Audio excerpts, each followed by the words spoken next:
The preceding program was a production of the Options Insider Radio Network. For more quality options programs, visit www.theoptionsinsider.com or search for Options Insider Radio Network in your podcast provider of choice. Listeners can also access all of our programming through our mobile app, available in iTunes and on Google Play.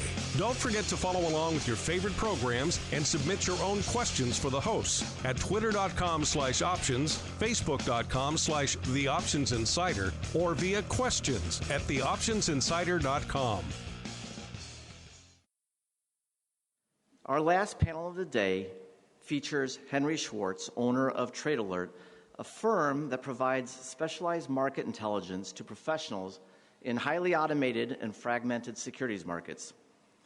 Henry is one of the few people in our industry who is embedded with both the buy and sell sides. And this makes him uniquely qualified to offer up a view of trends and current hot issues in today's options markets. Please welcome to the OIC stage, Henry Schwartz.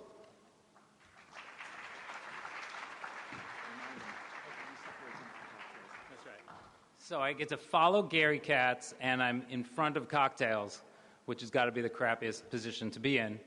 But I'm very happy to be here, and I was active on the ISE on day one. I remember Gary and David Krell coming to B of A, where I was hired to run market making, and they were pitching an exchange that didn't exist, and they really did fill a need. And you'll see on some of my slides the effect the ISE had on the market was significant. You saw his graph, and I basically have the same chart. The growth is exponential after the ICE started. And I was very proud to be a part of it at the beginning. However, the first year and a half we didn't make any money because there was no customers connected to it, and that pisses me off. So we're going to talk about the state of the options industry. And if you were in Arizona last year at the conference, I did this same presentation there. And that time, my mission was basically to say, look, volume's kind of flat, but that's okay. Don't feel bad about it. Volatility was, at a historic low. And I was, trying to kind of boost people up. And this year, it's flipped. I'm here to tell you, do not bank on 5 billion contracts this year, because that's actually what you would get if you took the first quarter and multiplied it out to forecast the year. So I'm going to go through a bunch of slides. I will go fast. There's way too much information on them, but true option geeks, like all of us, I hope, like that kind of stuff. And then we'll be done and we'll get to drink. Looking at long-term growth, okay? Like I said, you can see the exponential growth, really starting around 2000, where you had the ISE starting at the same time that the dot-com bubble was popping. It was kind of the perfect storm for options volume. And then, going into like the last 5 or 6 years, we kind of level off around 4 billion contracts a year. It's a lot of volume, especially when you look back 20 years, and see that we weren't even a quarter of that. Over that interval, over the last 45 years of options trading since day one, we've gone from a little cabal of 4 exchanges to 15 exchanges today. And then I stuck an Emerald on there for the exchange that MIAX has announced, the Emerald exchange, which will start next year. This is the state of the industry, is fragmentation across 15, soon to be 16 exchanges, and I would actually argue that the box floor probably counts as half an exchange, because that further kind of muddles things, and that's what we're looking at. Let's look at the next. A more recent, last decade of volume. What I've done for the projection for this year is basically taken the first quarter of the year, which was an incredible amount of volume, and I've taken that for what it is, and then I'm using the prior 3 quarters, the following 3 quarters of last year. So this puts us on track for about 4.5 billion contracts, which would be the best year since 2011. It wouldn't take much to get us closer to 5 billion. Depending on how kind of geopolitical things roll out for the rest of the year. But, seeing last year where, the VIX, volatility spent, a lot of time in single digits to, what we've had over the last few months, it's night and day. And so what we're seeing, and one interesting thing is that over the last 5 years or so, ETFs actually were kind of outpacing single stocks in growth, and that's actually finally turned around a little bit. So, the numbers are there, and you can see that the single stock growth is a little bit ahead of ETF growth for this year, although obviously all three segments are up pretty sharply. I just want to show you kind of how much of an outlier that first quarter volume was. It blows away anything. It's the busiest quarter in history for listed options. And that's where you see these numbers 30% year over year. Well, that's because that's what it was. Overall, what we're looking for is about 7 to 10% actual total volume growth for 2018. This is an interesting chart. It's worth looking at. What we do, because at Trade Alert we basically record everything we possibly can from the market. And one of the ways we look at things is total edge. So many of you that were or are market makers think of trading as, okay, it's has a dollar theoretical value. I'm going to sell it for $1.05 or $1.02. So all we're doing is recording theoretical value that we're sourcing from FT options and crunching out the total edge paid. You could also call it slippage in the market. And to give you a point of reference, for all of 2017, when we had average daily volume around 16 million contracts, the daily edge in the market was about $40 million, okay? And you can work it out. It's a couple cents of edge on an average contract. So $40 million a day, that's $800 million a month, $2.4 billion a quarter in market edge. And there's a lot of assumptions there, and you have to kind of slice that probably in half to try to figure out what's kind of a realizable edge. Those 2 days in February, which if you guys were not watching the market or in the market, I feel sorry for you because it's probably kind of a once-in-a-career type of action. The edge on that Tuesday, on the 5th, was $400 million, okay?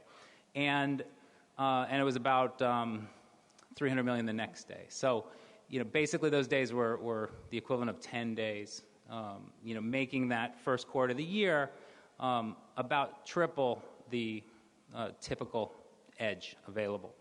And this is split between market makers, between firms that are positioning trades, layoff firms. It's what is available to the community. And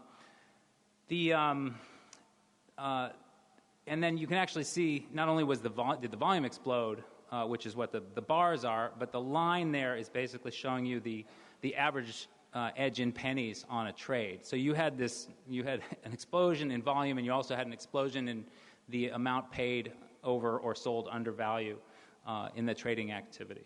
So that plus the way that the market had been for 2016, the banks that I talked to were pretty much operating in a position where the customers were selling them premium. They were buying these options. They weren't really making any money on it. They were kind of trying to gamma hedge and scratch and live off of the commissions. But most of the desks that I know of were long volatility into that explosion in February. So it's a pretty happy situation for the community. Order size is a question that I get a lot, even from kind of the biggest banks. Every once in a while, we'll call and say, what are you seeing in these big block 5,000 lot, 1,000 lot orders?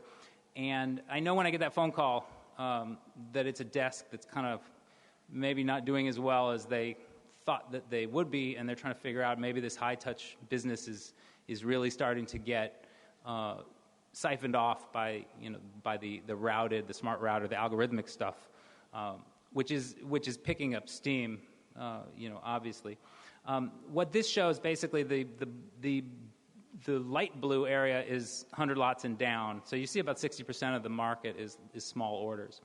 The top two bars, though, the dark blue and the yellow, are 5,000 lots and up and 1,000 lots and up. In general, those hang around 9-10% of the daily option volume. And then towards the end of the year, you kind of get a little more of that trading as you get some kind of year-end final hedges type of thing. You can see here that in Q4 it expanded like it usually does, and it's kind of persisted. So although it's probably tailing off now, but so this is kind of a healthy sign for the high-touch desks that traditional upstairs type of business. What's next? Okay, this is very complicated, but option volume versus the underlying volume in same notional terms. Okay, so a one lot of Apple versus 100 shares of Apple. Summing up the entire market, excluding indexes, and you can keep an eye on it basically. So basically, even if option volume explodes, but the underlying volume exploded twice as much, then we're not really keeping pace. So that ratio will let you keep an eye on how you're doing versus the underlying volume. And so when the yellow line at the bottom is the ETF share, is the stock share, and the gray line at the top is ETFs. And you can see both of them basically trending up, kind of towards the upper end of their range. So what this means is that 15-20% of the underlying single stock volume is represented in the options daily, and a higher percentage for ETFs. And I've also kind of thought of this as maybe there's a kind of a fundamental limit. If can you have option volume that's 10 times as big as the daily turnover in the stock? And actually, in SPY and Qs, this number tends to be 3 or 4 times. So this is not it shows that we're not really at any sort of a limit at all, and that we're kind of outpacing the single stock, the underlying volume of stocks and ETFs. Open interest. This is ETF, single stock, and index open interest over time. You get that peak into January. That's natural. That's when people are putting on hedges to expire. Near all-time records. Actually, I think an all-time record was this January. You'll see on the next slide. But expanding in all 3 segments. To me, this shows that the end users are continuing to put on positions and manage positions. I call this the Harry Potter slide because it looks a bit like lightning bolt. It's not as complicated as it looks, though. Basically, this is open interest plotted on top of the prior year's open interest, and it just synced up in time. So the blue line, which is the top line, is this year's, the dark blue line, this year's open interest on a daily basis, synced up with the same time last year and the year before and the year before that. And last year, actually, we were tracking a little bit below 2016. This year, we're way above 2017. So this is actually, to me, one of the most kind of exciting slides in terms of what's going on in the market, because it shows you that there's more positions than there were. So that this volume that's accelerated is coming with positions that are being kept on. And then we did have that all-time volume record in January of almost 360 million contracts. Next up, underlying growth. This is underlying growth and strike growth is kind of a pet peeve. It's something that we tend to look at and say, is this helping anything?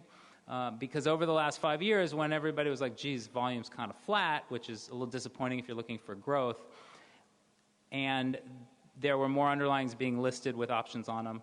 And that's, not only has that slowed down, ETFs, you still see more options on ETFs being listed, and more single stocks, a few. The index space is actually compressed by a chunk. It was 64 last year. And I think it's a very healthy thing when the exchanges finally say, okay, this isn't going to fly, so let's just take it down. The big drop in the indexes was the NYSE, the Amex delisting the birds that never flew. But right now we're down to 28 index products.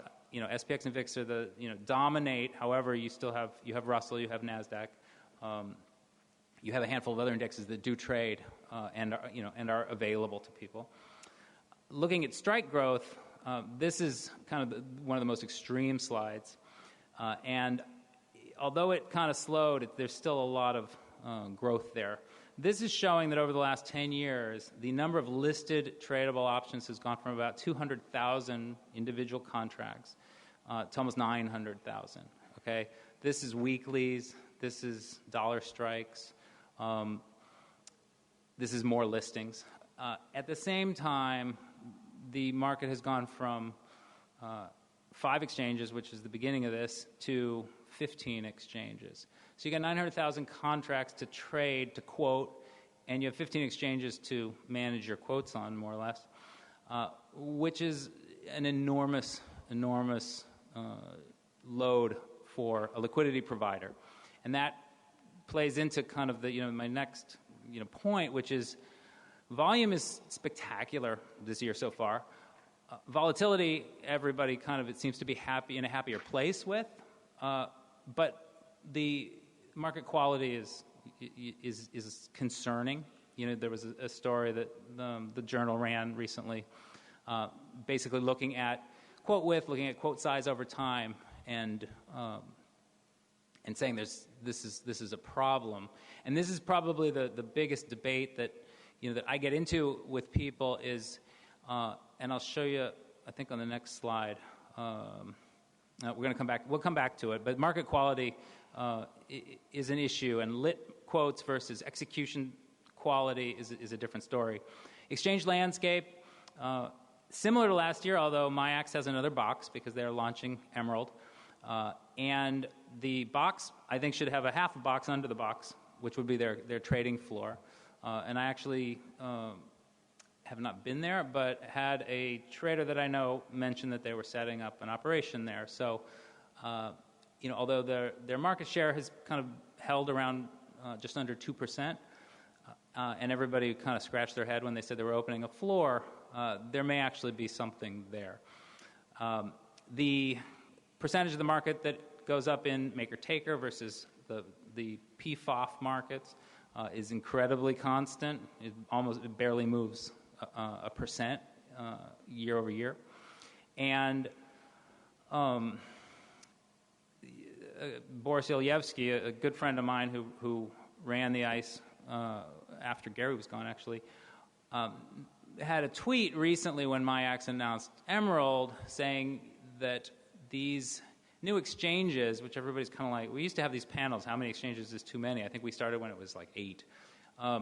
And Boris said, the beneficiary of these new exchanges is the exchanges and not the customers. And I think we need to kind of think about that. In fact, I was at a shop in Midtown yesterday and mentioned to a trader who's been in the business for 20 years, I said, I'm going to do this presentation, and what do you think about Pearl? And he's like, what are you talking about? I'm like, oh, it's this new exchange that the MIAX is starting. He's like, what's the MIAX? This is a guy that executes options all day long for the last 2 decades. And you have to keep in mind that to most of the end users, they don't really know or care how many exchanges are on the other side of their system. They're routing, usually they're routing because you kind of have to nowadays. But I think it's worth trying to think about, Gary said, well, when there's 19 options exchanges, he's probably not wrong. There's no downside to starting an options exchange, when you already operate several, and the SEC doesn't say no, because they've already let everybody else have multiples. So, between the permutations of maker-taker and payment for order flow and pro rata and price time, you get what you get here, which means the box may have several more exchanges to come, and the cost of this kind of a landscape is significant for the participants, and it's one reason that we are down to a handful of liquidity providers in the market. This is a crazy busy slide. Market share per exchange going back about 10 years. You can see MIAX and Pearl at the top coming in and actually taking a pretty decent chunk. Then you have NYSE and ARCA and Amex. And I'll show you on the next one what's a little bit easier to see is if we just group it into exchange operators. Okay, so now you only have 4, right? You have BATS, SIBO, you have NASDAQ. Each of those have a bunch of exchanges. And then you have ICE, BOX, and the MIAX. And it's pretty clear to see on this what's happening, right? You have SIBO bats seeing growth. You have NASDAQ seeing growth. You have MIAX seeing growth, and then you have Box and the ICE group seeing shrinkage. And as Gary said, it is a ruthless kind of competition out there, and I don't think that nothing's going to change that. Looking at the market share for each, the biggest change that I noticed on here is MIAX at 6.9. I believe they were around. Shelly's going to get mad at me. I believe they were around 4 something last year. That's a big change. NASDAQ's up, SIBO's up, and ICE is down. So this keeps playing out as these exchanges change fees and compete and do everything they can to compete. Looking at institutional users, the way that we like to do it is take the 13F filings from the SEC and pull out the option positions and clean them up because they're a mess. There's problems with that because the 13Fs only have long positions and they don't include indexes, so it underrepresents. But every single quarter, you can see how many people have options and what they have in terms of the underlyings they're involved in. And then what we actually track, you can see it goes up. That's a good thing. There's more customers involved. This includes liquidity providers, banks. It does not include Morgan Stanley because somehow they don't need to file one. If anybody can ever tell me the reason for that, I'm curious because everybody else files. In general, we have about 30 or 40 firms drop off every quarter, and about 35 or 45 add. So it is a growing. There's one thing I'd like to say on this, which is in terms of the liquidity market quality issues, which I think need to be addressed or at least need to be paid attention to. A couple of market makers have told me that the clearing situation and the capital situation, basically the headwinds in being a market maker are significant, and I expect you'll hear more about them this week. But for clearing of market makers, you're down to 2 big firms, Merrill and Goldman, and Amro at a lesser extent, and nobody else. And on top of that, Goldman and Merrill basically have, from what I'm told, are not loving the business and have basically told market makers either double your capital or find a different clearing firm, and there's only 2. That's a problem, and really kind of creates this barrier to entry, which I don't think is the healthiest thing. And we're never going to have 1,200 market makers like we had 20 years ago, but when you get down to enough you can count on one hand, you see some problems. This is a good slide though. This is a tag cloud of every single 13F filer with the font sized by their total option holdings. However, I had to take the square root of that because if you take the raw numbers, Susquehanna wouldn't fit on the screen and nobody else would show up because they dwarf everybody else. Susq is about 11% of the total open interest. That's up about 1% from last year. Citadel's right behind them. But this is everybody, and I think it's important to in terms of gauging the health of the market, the top 10 filers, which are all big liquidity providers, are about 34% of the total option holdings. Okay, so it's tough to use that as a proxy for their market share, but we don't have much else to go off of. I've been told Susquehanna keeps their positions longer. They're not as aggressive about trading out of stuff, so that kind of artificially makes them look bigger than they are. But this is the community, and it's pretty too. Concentration. I'll go quick on these. Hasn't changed. About 3% of the listings do 80% of the volume.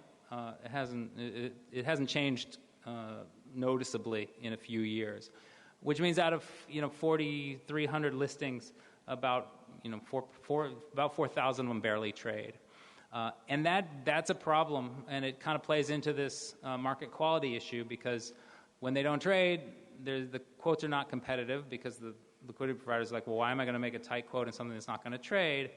But you have a problem where maybe it's not trading because somebody looks at the screen and sees that it's 50 cents at $4, and therefore it's kind of untradeable.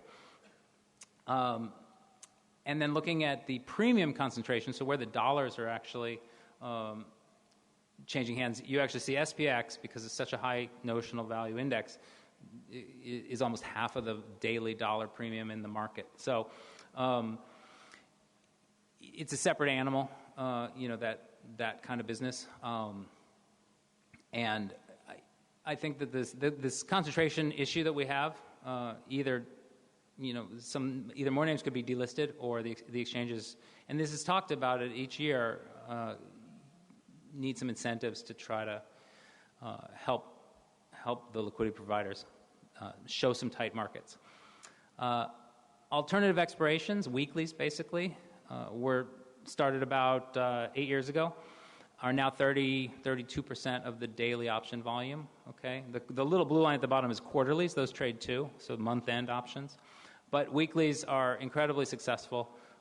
It seems to have kind of leveled out around 30%, but people like to trade them, and they have some interesting effect as well in that they don't trade as liquidly as the monthlies. The third Friday options still have the tightest markets on the screen.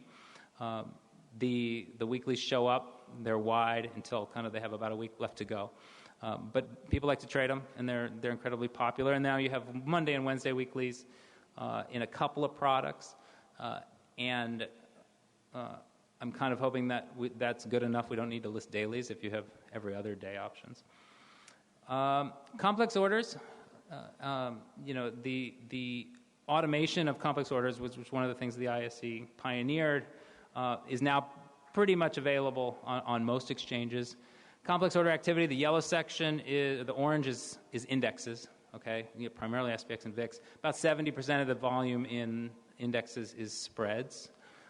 That's a little bit inflated because of the fact that combos are often used as the tied to a hedge. And the blue line is the complex order market share for single stocks and ETFs, which is still continues to climb. And like I said, is around 40%, 30-40%. This is an exchange by exchange look at the complex order market share.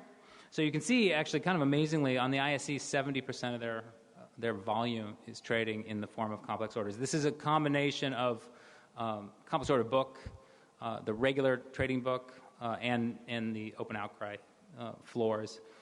Primarily because there's no real way in the data to differentiate. And in fact, the EdgeX launched their complex order book just right before the last OIC conference. So that went from nothing to 23% in a year. This is what people are trading in the form of complex orders, mostly verticals. It's probably, if you trade options, it's going to be the ones you're most familiar with. Calendars, diagonals, butterflies, condors, that kind of stuff. But it's these complex order books make this all easier to do, obviously, and the front end innovation that shops like E-Trade, Ameritrade, Thinkorswim are making doable for customers, so they can just design a butterfly and then click a button and it trades. Just helped grow this piece of the business. This is now on a market quality. And I have a couple slides on this. The blue line is the posted bid offer. The orange line is the realized spread. So basically, think of the blue line as the quote if you had lifted it, and the orange is you getting some price improvement. But this is, I think, what the Wall Street Journal was kind of trying to get at when they said this market quality liquidity was not in the greatest shape, because forget about February when the world was ending for a few minutes. Last year, in that really low vol environment, you had quotes widening out. And this is just the 25 most actives. This is Apple and Amazon and Facebook. This is not the crud. And you have quotes widening out on the screens for no good reason. Not volatility. You can't blame volatility. You can't really blame anything. And even though the price improvement is keeping execution quality pretty good for most participants, this is something that I think is a side effect of only having a few market makers, and this is not sustainable. This is, this whole industry, especially went to when it went to a WYSIWYG. You see the screens, you can buy the screens, you can sell the screens. That's what pulled, our generation in, my generation in, because it became so easy to trade. Now all of a sudden you're getting to a situation where, yes, there's price improvement, there's auctions. I know if the market's one bid at 2, but it's a reasonably okay name to trade, that if I put in a market order, I'll probably get filled at $1.60. And we actually track it and try to figure out where does this stuff, this shows you statistically, yeah, you're going to get filled at $1.60, but that's a pretty scary situation to say, like, okay, well, I'm going to put in a market order because you know what? If you put in a $1.70 bid, you're not going to get filled. And that's what's messed up. And then a little bit more messed up is the fact that this is not an even situation.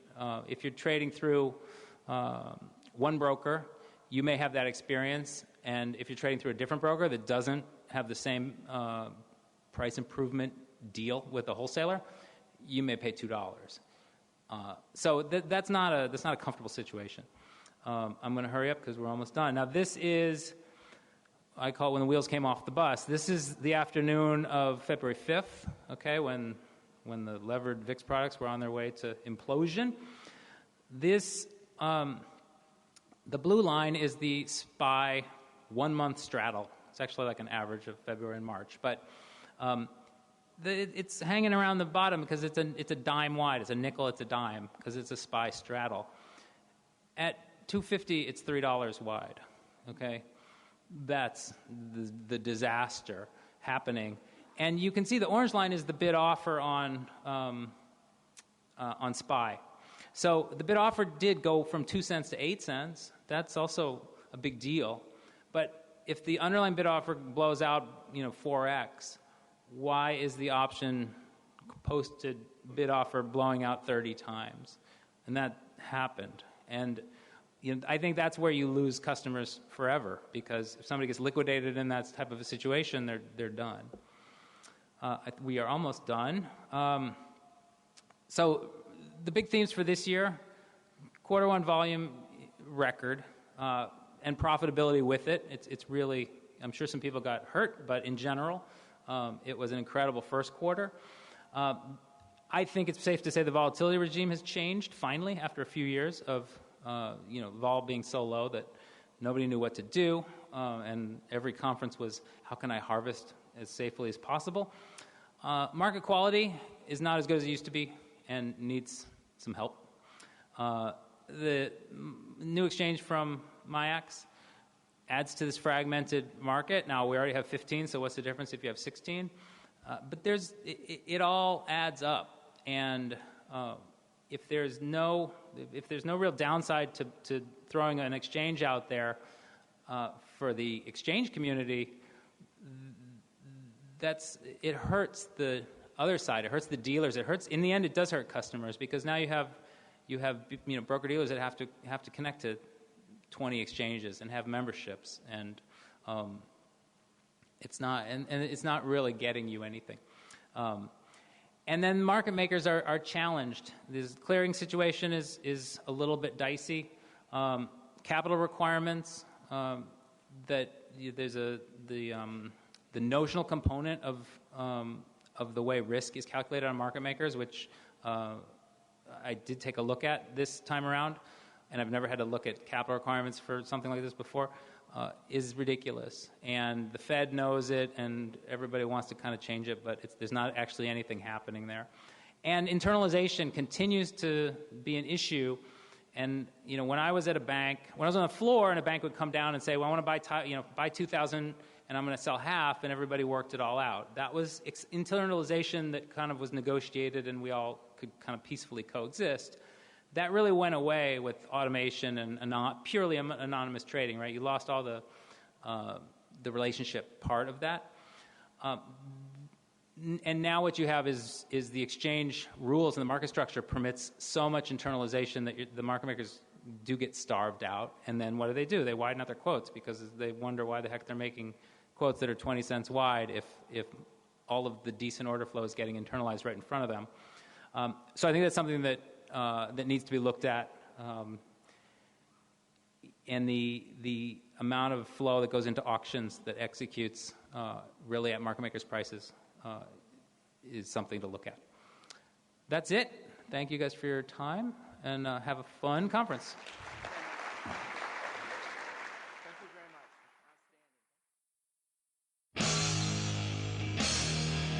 The preceding program was a production of the Options Insider Radio Network. For more quality options programs, visit www.theoptionsinsider.com or search for Options Insider Radio Network in your podcast provider of choice. Listeners can also access all of our programming through our mobile app, available in iTunes and on Google Play. Don't forget to follow along with your favorite programs and submit your own questions for the hosts at twitter.com/options, facebook.com/theoptionsinsider, or via questions at theoptionsinsider.com.